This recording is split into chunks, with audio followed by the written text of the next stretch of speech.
little more uncomfortable, but it's going to provide the greatest stimulus, the greatest response, and the greatest strength gains that you could possibly get from your strength workout. So the goal being to not do a full repetition in that last repetition. Work as hard as you can to where you're unable to do a complete repetition with good form and good speed.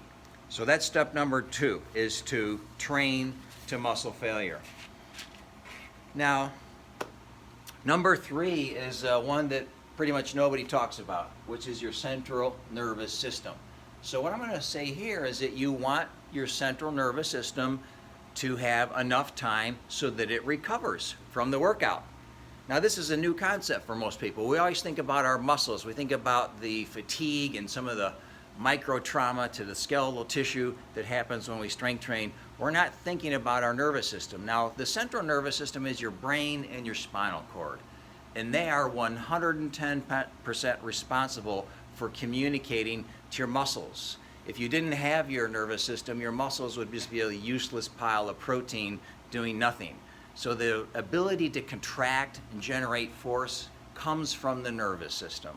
And so let's step to the side here for 2 seconds to help you understand this process. If you think about your computer, we know that computers have operating systems.